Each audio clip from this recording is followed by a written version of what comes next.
Untuk game yang ketiga kali ini berdoa untuk RRQ Hoshi. Dipersilahkan. Oke.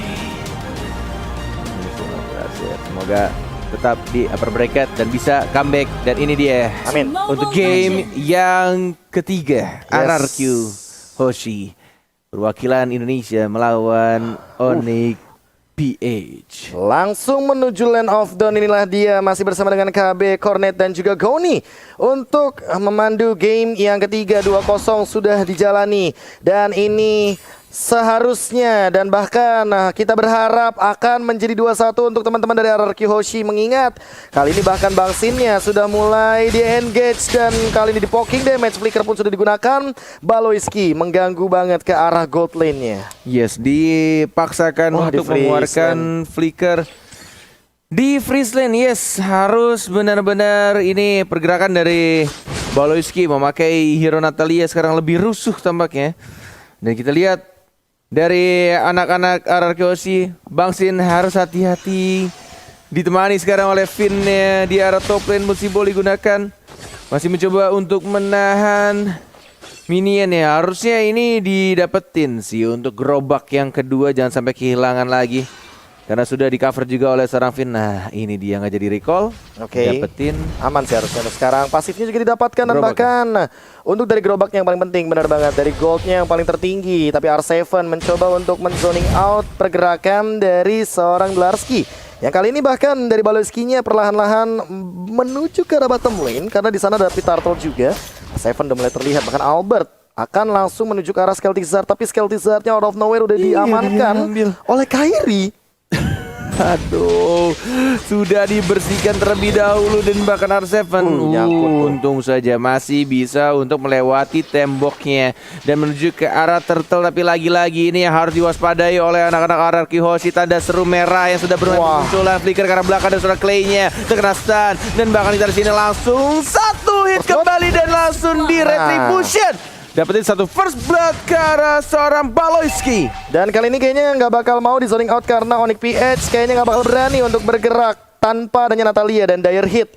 Kali ini sudah diamankan untuk ROM item dari Baloyski, Goni. Wow, ini kalau ngelihat RRQ yang penting jangan sampai kemakan tempo teman-teman dari Onyx PH. Lagi dan lagi Nathan dan juga Natalia, terutama duo Nata ini ngeselin kalau di early. Oke, Natalia dan Nathan. Natal dan juga Nathan. Ya. Benar. Inilah dia fun fact dari Snack Video juga. MPL ID Season 8 Lancelot dipakai Albert 6 kali dengan 4 kali kemenangan, 1 Maniac dan 1 Savage. Apakah kali ini akan muncul lagi momentum Savage dan bahkan dari Maniacnya Albert di game yang ketiga? Mengingat Turtle sudah mulai di setup dan bahkan ada pergerakan ke arah bagian gold lane. Bahkan kali ini lihat mirroring yang terjadi. Lihat Kairi dan Marky, bahkan Baloyski memerotokkan, memporak-porandakan gold seal turret.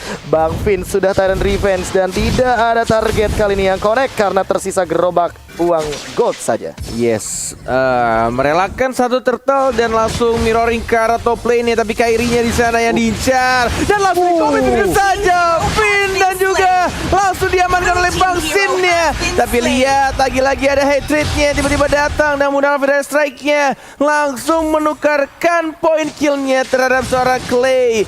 Bang Sin hati-hati, masih ada smoke bomb dan masih bisa untuk cabut ke arah belakang dan mungkin saja di arah top lane-nya. Turretnya sudah sangat amat sekarang. Finn hanya bertemu di sana, masih dapetin pasifnya. Aduh, ini benar-benar iya, buying time banget sih, ngebuat dari Finn-nya keganggu banget. Lihat tuh di mapnya, diganggu lagi. Sengaja dia tahan dan benar-benar ngehitnya itu gila sih, ini ngebuang waktu Finn banget sih. Yes, biar dia nggak buru-buru untuk recall karena kali ini Finn udah level 5 menuju ke level 6 dan bakal jadi sebuah keunggulan. Marky udah mulai kelihatan. Lihat di depan sana dia bakal mungkin ditumbangkan Phantom Execution perfect banget dari Albert. Kali ini 3-1 mengamankan dari RRQ Hoshi di early game-nya. Yes, come on, you can do it man. Pelan-pelan dapetin comeback-nya R7. Masih ada satu consecration yang dikeluarkan. Tidak perlu menggunakan satu flickernya, masih bisa menahan untuk di arah bottom lane sendirian. Dan Bang Sin-nya yang fokus untuk dapetin turret di arah top lane. Tapi Clay-nya di sana kena makan. Oh my god, lagi-lagi dari Finn, dia bagus banget ke arah tengah dan langsung mendapatkan 1 poin point kill walaupun di sana Hatred lihat Albert langsung fokus ke arah tengah dan dapetin 2 point kill di arah mid dan RRQ Hoshi. Ini dia early game yang dibutuhkan oleh RRQ Hoshi, bahkan timingnya pas banget untuk mengambil ke arah gold shield turretnya, hilang begitu saja, mungkin bakal diamankan untuk di bagian mid lane, tapi kali ini harus dipaksa untuk mundur. Albert bakal menuju ke arah Turtle Pit karena satu momen saja RRQ Hoshi langsung mengungguli gold leading yang cukup jauh 2000 gold Goni. Yes, kita lihat instant replaynya. Clay di sini posisinya out of position, tetapi coveran dari Finn sangat on time dan bahkan Beloyski harus hilang dan Hatred dengan wings by wingsnya tidak mampu karena Albert dengan fast hand dan minionnya mampu secure kill ke arah Falsa. Timingnya pas banget untuk minions wave di arah tengah muncul puncture-nya dengan kita tahu updatean terbarunya ya, yang paling terbaru dari Lancelot tidak perlu menghit target yang sama ketika muncul di arah tengah, semuanya bisa dilakukan, tapi kita lihat diversionnya dan langsung memberikan surprise dan tidak adanya orang karena tadi sudah mulai ada informasi, tapi kita lihat skill-nya Scarlet dan langsung dapat 1 point kill, mega kill didapatkan, satu puncher lagi dikeluarkan begitu saja. Marquez Scarlet menuju double kill dan Albert ya mana ultimate itu dikeluarkan dan bahkan Marquez-nya yang mencoba langsung ditumpuk oleh seorang Sin dan langsung di-trade begitu saja, tidak ada flicker dan tidak bisa cover kembali dan bahkan di sana juga harus di-trade kill 2 untuk 2 dan bahkan lagi dan lagi Natalia yang sangat mengganggu dari seorang Beloyski. Yes, dan bahkan lihat yang terjadi, Clay-nya nggak bisa salah-salah untuk melakukan recall. Masih coba untuk dipantau terlebih dahulu. Finn mencari untuk Beloyski-nya yang kalah level kali ini dan bahkan perlahan-lahan ya. Ini RRQ Hoshi udah mulai mengembalikan temponya. Mereka masih mau main agresif karena Kairi mungkin yang nanti akan mereka targetkan, tapi Marquez-nya udah nggak bisa salah-salah untuk lewat. Dia bakal dengan cepatnya di take down, apalagi tadi Bang Sin sampai dengan chase fade ke arah Harith-nya. Yes, ini dia 7-3 kedudukan, sementara 25 detik lagi menuju turtle yang ketiga dan bahkan kita lihat Bang Sin-nya masih mencoba untuk farming sendirian di area bottom lane, tapi lihat Esmeralda-nya cukup berani untuk melakukan cut minion di arah turret kedua dan 3 dari anak-anak RRQ Hoshi. Asli. Makro gaming dari Delars kita lihat dan Winner Nature diamankan early di untuk Kairi sustainability. Bang Sin bakal dikejar, silent coming up, langsung ada Falling Star pun juga chase fade dibuka. Kali ini mencoba bertahan tapi ternyata interference langsung menumbangkan ke arah Bang Sin. Langsung di take down tapi Turtle akan dijadikan sebagai kompensasi bagi RRQ Hoshi. Turret pun sudah ditumbangkan. Clay udah mulai kelihatan di depan sana, langsung ada dispersion rotation dan kali ini Beloyski-nya juga udah mulai mengetahui pergerakan RRQ Hoshi 4 bergerak ke arah bottom lane. Ini bagaikan Little Wanderer yang bergerak satu map dari seorang Beloyski memberikan informasi mengenai posisi dari anak-anak RRQ Hoshi. Satu Terran Revenge belum berhasil di pop up dan tidak mau untuk dipaksakan lebih tepatnya. Karena kita lihat di sini dari Albertnya ingin mengamalkan satu purple buff milik seorang Kairi-nya. Dan langsung di retribution begitu aja. Lagi-lagi tanda seru selalu muncul di kepala anak-anak player RRQ Hoshi, menandakan ini Little Wanderer berkerudung ya warna ungu nih, si Beloyski benar-benar membuat pergerakan dari RRQ Hoshi dan bahkan Clay-nya juga harus berhati-hati. Yang baru saja kuping langsung diincar di arah belakang dan langsung ditumbangkan begitu saja. Satu chase fade dan langsung ditumbangkan oleh seorang Albert. 1 untuk 1 sekarang, tapi tidak ada objektif lainnya karena 50 detik lagi baru akan muncul Lord yang pertama. Dan untuk sekarang Goni di menit yang ke-8 menuju ke-9, nah apa yang sudah terjadi?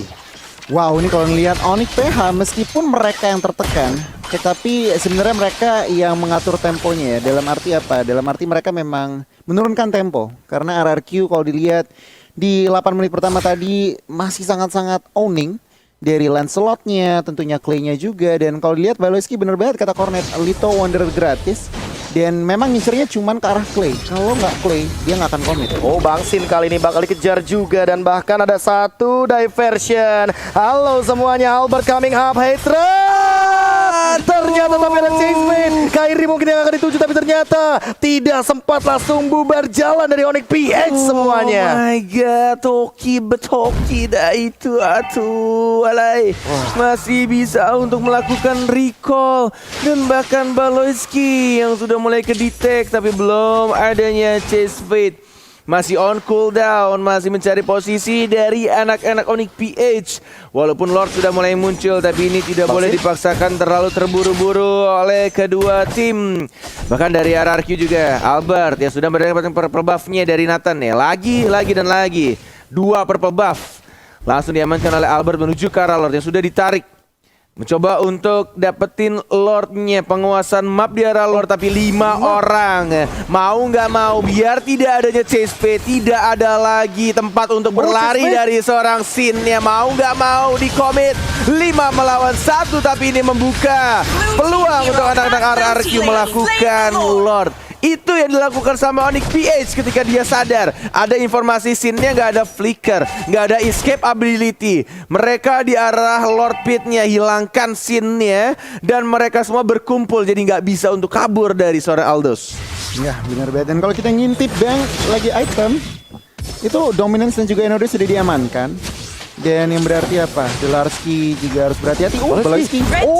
Ternyata Clay menyelamatkan hari dari Albert yang hampir saja ditumbangkan. Tapi kali ini dari defense, connect ke depan. Dan lihat Larski-nya di cover dengan sangat amat cepat. Plus kali ini bahkan untuk inner mid lane turret tidak tumbang sama sekali. Marky memaksa dengan satu pergerakan defensifnya. Dia di cover juga sama Hatred. Dan bahkan ingat ada Kairi di sini. Ada Nathan yang benar-benar mampu sebagai defender high ground. Marksman late game. Dia clearnya cepat banget dengan super position.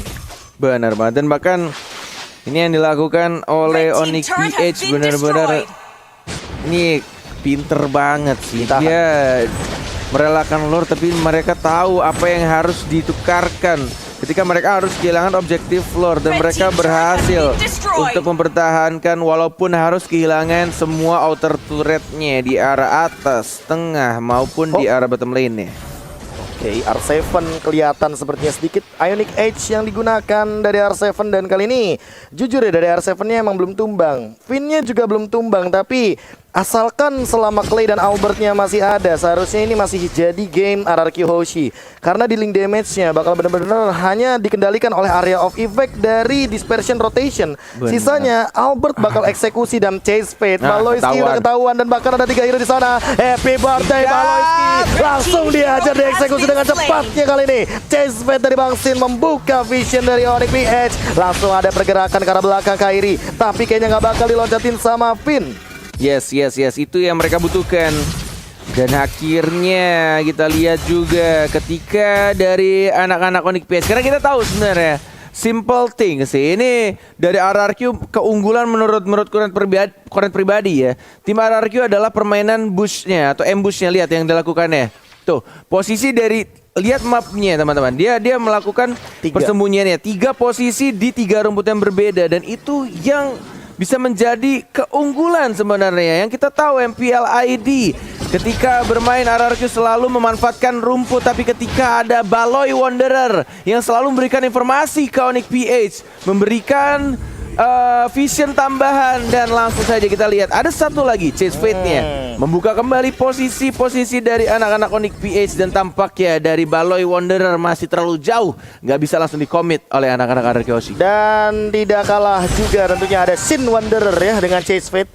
Langsung ketahuan semuanya walaupun hanya untuk beberapa detik, tapi 50 detik lagi menuju untuk ke Lord yang kedua. Apakah akan ada penculikan yang terjadi? Akankah ada kontes juga untuk team fight-nya? Karena Onyx PH lihat 3 hero defendernya benar-benar kuat banget. Emang sengaja pengen ngedrag game ini ke late game. Tapi Baloyski juga masih belum ketahuan. R7 dalam ancaman walaupun sedikit di link damage-nya. Clay juga kali ini harus lebih berhati-hati. Finn-nya udah mulai ketahuan juga. R7 tidak mau terlalu melakukan komitmen mengejar ke arah seorang Baloyski. Yes, 20 detik lagi menuju Lord yang terhormat akan muncul di Lane of Dawn. Untuk Lord yang kedua, tapi kita R7 ya masih cukup sabar, santuy aja, tidak perlu mengeluarkan satu flicker. Dan bahkan kita lihat juga di arah Lord 6 detik lagi sudah mulai muncul. Mau dipaksakan untuk dapetin Lord atau tidak? Kita lihat di zoning terlebih dahulu, dirapihkan dulu lane-nya. Dan harus ya ini Baloi Wanderer-nya ini harusnya di shutdown dulu nih. Gue udah mulai liatin pergerakan dari Natalianya yang mencoba untuk memberikan informasi mengenai posisi-posisi dari sang raja yang mungkin akan ketahuan dengan menggunakan chase fade-nya. Mau diterbangin atau tidak? Tidak, ternyata masih ditahan oleh seorang Bangsin. Dan bahkan belum ada diversion kali ini. Finnya udah mengeluarkan Tyrant Revenge. Dlarsky langsung nge-trigger dengan cepatnya. Dlarsky masih punya Purify dan bahkan ada satu Feather Airstrike membubarkan pasukan RRQ Hoshi. High ground defendernya benar-benar memporak-porandakan formasi depan. Tapi Bangsin melakukan push di arah bottom lane. Dia tahu dia bisa hadir dengan Chase Fade. Lihat lagi Tyrant Revenge-nya. Apakah bakal langsung dilontarkan? Tapi enggak kayaknya. Finn kali ini masih benar-benar mengendalikan Lord yang kedua. Dan Onyx PH kayaknya bakal reset tanpa harus mengkontes dari Lord-nya. Lord sudah dapatkan. Ini waktunya RRQ Hoshi, come on, satu game. Dan bahkan kita lihat Baloi Wanderer-nya sudah langsung di shutdown. Tidak ada lagi. Untuk Natalianya tidak ada informasi mengenai posisi-posisi pastinya dari tim RRQ Hoshi. Dan bahkan kita lihat Lord sudah mulai berjalan di arah bottom lane-nya. Yes, dan ini akan menjadi Lord penentu juga karena udah di atas menit ke yang ke-12. Lord yang kedua akan nabrak, akan ngedash ya untuk saat ini. Apakah bakal di-defend dengan 10 detik lagi tanpa hadirnya Baloyski? Tyrant Revenge, Flicker ready. Apakah bakal langsung dilakukan kali ini montage-nya? Belum. Bahkan Finnya masih menahan di dinding depan. Langsung ada pergerakan dari Feather Airstrike. Lihat Kairinya fokus ke arah Lord-nya. Tar7, dia hanya mencoba untuk men-zoning saja. Ada smoke bomb, slow effect, dan bahkan Tyrant Revenge dikeluarkan. Kali ini masih ada Falling Star Moon. Lihat Hatred-nya juga dalam keadaan sekarang. Phantom Execution tidak mampu untuk menghentikan pergerakan. Albert bahkan dipaksa untuk mundur. Lihat markinya dengan Summon Force. Dia benar-benar bertahan untuk di base-nya. Bahkan Baloyski Halo kameramen. Clay. Halo kameramen. Halo. Nah, itu Baloyski-nya menumbangkan satu dan bahkan bakal jadi dua. Double kill diamankan oleh Onyx PH kali ini. What happened? Wah, aduh, ini harus kehilangan dua orang, Clay dan juga R7. Ketika mereka sudah dapatin dua, ini bertarik di arah tengah dan juga di arah bottom lane-nya. Tapi kita akan melihat ini tidak bisa langsung dipaksakan juga sih dari Lord barusan. Karena kita tahu high ground defender ya dari seorang Parsia. Dan bahkan Finn-nya hanya mencoba untuk membuka map-nya. Masih bisa untuk cabut ke arah belakang pelan-pelan. Tapi damage dari Kairi-nya terlalu menyakitkan. Mencoba untuk bertahan. Di retribution oleh Kairi. Super position tidak. Tidak tepat untuk mengangkat ketek dari seorang Kufra. Dan tidak bisa langsung Tyrant Rage. Dan harus kehilangan tanknya dari arah Hoshi. Dan bahkan tidak terhentikan kali ini. Albert bahkan setengah darah Goni untuk 1v1 situation melawan Baloyski. Wow, 17 per menit pertandingan, actionnya non-stop. Dan kalau dilihat memang Onyx PH kuat banget high groundnya. Ada Farsa, ada juga Harith. Dan ini harus berhati-hati. Meskipun Harith lihat impactnya 222, tetapi damage deal yang ia keluarkan tuh sakit banget. Udah ada Holy Crystal yang udah diamankan. Dan dengan BOD dong. BOD sudah diamankan oleh Baloyski dan juga Kairi. Ini benar-benar posisi dari seorang Deden harus hati-hati, minimal ada coveran dari seorang Kufra. Oke, kali ini Bangsinnya udah mulai set up for team fight.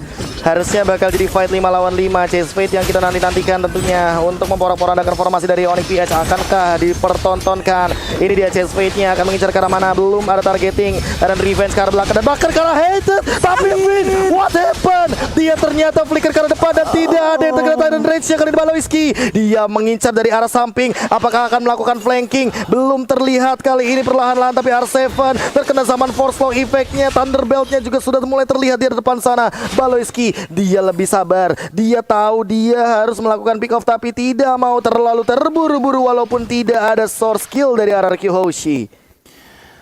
Oh my god, satu team fight dan tadi kita lihat juga agak sedikit miscalculation dan bahkan ketika sudah tidak ada lagi spell dan juga satu source ultimate, lebih baik di retreat, dipaksakan untuk kembali cabut, jangan paksain untuk perang atau team fight.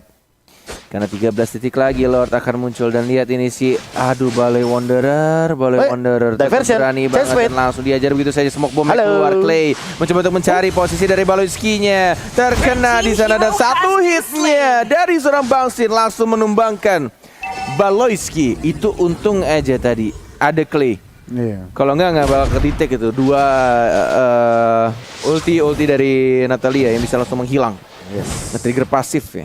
Timingnya pas banget, Lordnya udah up, langsung di commit aja sama RRQ dan kita lihat dengan satu Lord push mampukah Onyx Blue PH team has slain the nge-defend? Lord. Oh, Sin sendirian kayaknya bakal nge-trigger begitu aja dan bahkan hadir semuanya dari RRQ Hoshi. Hello, join the team fight. Larski masih mencoba untuk bertahan, tapi dia benar-benar strong banget di depan. Malah Clay yang ditumbangkan, Kairinya free hit, Finn dalam ancaman, dia terkena energi impact dan bahkan Marski menumbangkan gara Fitnya.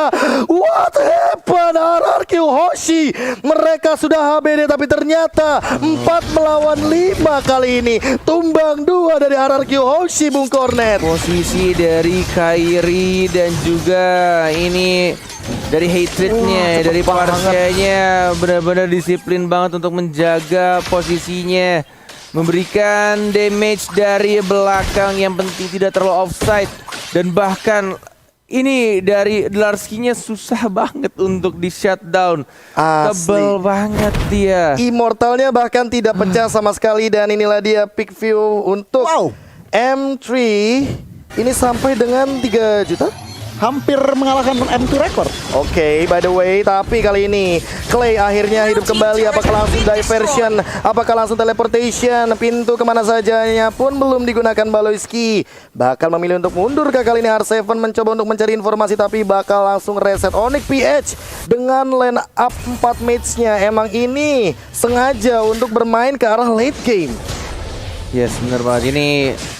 Walaupun sudah dapetin 2 bertetara, tapi yang dilakukan oleh anak-anak Onyx PH tetap mereka disiplin banget gimana cara mereka untuk menahan posisi dari seorang Kairinya. Baik banget diversion, tidak ada yang teleport ke sana. Tinggal menunggu untuk flicker yang mungkin akan kembali hadir di 18 detik berikutnya untuk dari Bangsin ya. Dan ini membuat dari seorang Finn mau nyulik ke Baloyski, tidak mau di-commit tampaknya. Hampir sebenarnya karena Albertnya juga udah standby di sana, bisa puncture, bisa sing ya kan.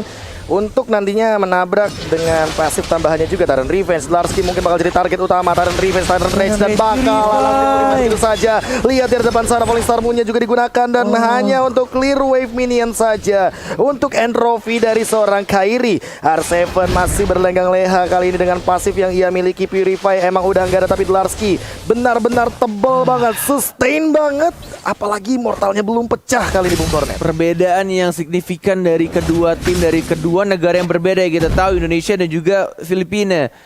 Filipina adalah tim atau negara yang kalau misalkan main Mobile Legends itu main game lama pun juga gas, mereka tuh tetap mau masih Malah bisa. suka mereka. Yes, untuk late game tuh bukan masalah bagi mereka dan ini yang mereka pertontonkan sekarang kepada kita semua. Yang bikin hati kita tuh deg-deg banget ini nontonnya. Ketika Asli. mereka udah kehilangan ini bertetara di area tengah, di area bawah, tapi mereka masih santai aja untuk nge-defense semuanya, untuk melakukan team fight atau bahkan men-setup ulang kembali. Apa yang harus mereka lakukan ketika mereka sudah di menit ke-23, sudah menuju late game. Dan bahkan ini menuju Lord yang berikutnya, Lord yang keempat, yang mungkin sudah mulai diawasi oleh anak-anak RRQ Hoshi. Iya, benar banget. Dan memang ya Onyx PH mereka sangat-sangat kuat nge-defend high ground-nya dan Lord akan bangun bahkan dari tadi cuman baiting saja. Lihat dari total kill points-nya meskipun Aduh ya Allah. Entah ya, Hoshi, makin lama ya. Makin lama gitu. Makin fall off nggak sih? Kayak Lancelot makin dia Iya. ngehit ke arah Lord yang keempat, makin cepat juga Ngarep untuk dari Aldous. Yes, berharap dari Aldous-nya doang kali ini. Karena untuk hit Aldous di late game, balik lagi mungkin stacknya benar-benar ditabung dari tadi oleh Bangsin. Tapi balik lagi Bangsin dengan stack yang sangat amat banyak masih belum mempertontonkan untuk nantinya di team fight jangka panjang dan Lord sudah hadir kali ini. Lord yang keempat. Lord yang keempat sudah mulai langsung dicolek-colek Tuh kan oleh Albertnya. Albertnya. Darahnya sangat amat low. Kalau terlalu sering bertahan di depan Lord. Yang dimensi semakin besar. R7 aja darahnya udah 1 bar udah mulai 2 bar udah mulai ngurang. Tapi ada Chase Fate sudah mulai ketahuan posisinya. Satu Tyrant Revenge keluar begitu aja ke arah Seraya Esmeralda-nya. Come on, ini Lord-nya keempat. RRQ Hoshi, please come back. Kalian masih bisa melakukan comeback ini, tapi kita outplay yang sangat amat baik, timingnya sangat pas, tapi kita lihat balon masih bisa kejut. Oh my god, dijuk begitu aja dan masih bisa untuk melakukan recall. Enggak ketahuan bahkan Baloyski dia menggocek ketika masuk rumput dan ternyata Clay-nya benar-benar di outplay. Kali ini lihat Kairi dengan entropinya dia balik ke arah belakang. Outplay dibalas outplay. Outplay dibalas tinju tapi Chase Fate sudah digunakan. Bahkan lihat markinya menahan di lini depan. Tyrant Rage-nya belum dikeluarkan dan bahkan lihat bangsinya terjebak di depan. Narski-nya dia masih survive. Baloyski tumbang akhirnya. Tapi kali ini lihat ada Tyrant Revenge gak connect siapa-siapa. Finn-nya mencoba untuk bertahan, masih ditahan dan Clay-nya dengan rotation dia mencoba untuk mundur ke arah belakang. Marky benar-benar mampu untuk mempertahankan dirinya dan bahkan Bangsit harus tumbang. Winter Truncheon nggak save the day karena kali ini lihat Kairi-nya dia memainkan dari 6 stack super position dan masih 1 untuk 1 Lord keempat is nothing but kali ini Onyx PH masih mempertahankan tahtanya. Gak benar-benar nothing, dapetin 1 inverter turret tapi benar-benar gak bisa nge-end game-nya. Dan bahkan yang dilakukan sama seorang Larski, dia darahnya sekarang, dia punya immortality tapi dia tidak mau comeback, dia tidak mau untuk balik ke base yang isi darah, dia tidak mau, lebih baik kehilangan immortality-nya. Dan mereka masih bisa untuk mempertahankan base turret-nya. 14-12 kedudukannya, goldnya masih berbeda 3,8k, tapi itu nggak penting. Karena yang paling penting adalah gimana caranya untuk nge-hit best turretnya dan dapetin kemenangan. Untuk RRQ Hoshi 20 detik lagi Sin akan kembali hidup, mencoba untuk majuin minionnya, mencoba untuk ngerapihin minion dari anak-anak Onyx PH. Come on RRQ, harus lebih sabar lagi dan mencari timing yang pas untuk bisa langsung nge-end gamenya. Walaupun ini keadaannya sedang dipegang oleh RRQ Hoshi. Wah, ini mental game sih. Ini benar-benar tinggal mental game. Gimana caranya mereka bermain di late game sedemikian rupa. Chase Fate sudah dibuka. Clay apakah bakal diversion lagi dengan memberikan HBD surprise untuk teman-teman dari Onyx PH. Dan kali ini bahkan Kairi-nya sudah mengeluarkan 1 dari Entropy. Finn-nya bakal diberikan space. Tyrant Revenge yang connect Tyrant Rage-nya kali ini langsung connect ke arah belakang tapi Clay-nya ditumbangkan. Hated mencoba untuk bertahan tapi masih ada Winter Truncheon. Interference menyelamatkan harga tapi masih ada Immortal daripada seorang Hated. Malah Bangsin yang tumbang. Dan lihat bagaimana Marky memporak-porandakan formasi depan dan belakangnya dari teman-teman RRQ Hoshi. Tersisa Albert, Finn dan R7. 5 melawan 3 bukanlah angka yang baik kali ini. My God, ketika mengincar ke arah belakang dan 1 Winter Truncheon dari seorang Hatred-nya dan membeli immortality mengganti itemnya dan tidak bisa dapat 1 point kill dan menuju ke arah atas dari anak-anak Onyx PH. 5 melawan 3, 40 detik lagi untuk Bangsin akan kembali ke Land of Dawn. Harus bisa menahan minion yang sudah mulai jalan di arah top lane. Finn-nya membuka di sana tapi lihat damage-nya terlalu gemes. Tyrant Rage hanya untuk mendinai saja, untuk menghambat push yang dilakukan oleh anak-anak Onyx PH. R7 Albertnya sekarang langsung hilang 1 orang 3 dari RRQ Hoshi. Bahkan di sana dari Finn yang mencoba untuk mempertahankan turret ya Marky juga sekarang dan menuju ke base turret tapi RRQ Hoshi, oh my god, langsung kali ini lihat Kairi-nya memaksa dengan base yang tersisa sedikit banget. RRQ Hoshi dihajar di upper bracket dan dipaksa untuk bermain ke lower bracket, berhadapan dengan rivalnya Onyx PH sendiri, Blacklist International yang sudah menunggu di lower bracket. What a comeback. 3 base sudah dihancurkan, 4 Lord tidak cukup. RRQ Hoshi benar-benar dimainkan dari segi timingnya, team fight-nya Seperti yang udah aku bilang, ini udah bukan soal net worth. Bener kayak yang Bung Cornet mention sebelumnya. Ini udah bukan soal kill, bukan soal hero, timing, or segala macam. Tapi di atas menit ke-25, mental, fokus, dan segala macamnya. Dan Onyx PH, mereka lolos ke final upper bracket, mengamankan tempat di upper bracket. Dan RRQ Hoshi masih ada 1 nyawa lagi. Namun bukan berarti kita tidak memberikan dukungan penuh kepada RRQ Hoshi nantinya di lower bracket. Tentu kita akan tetap memberikan dukungan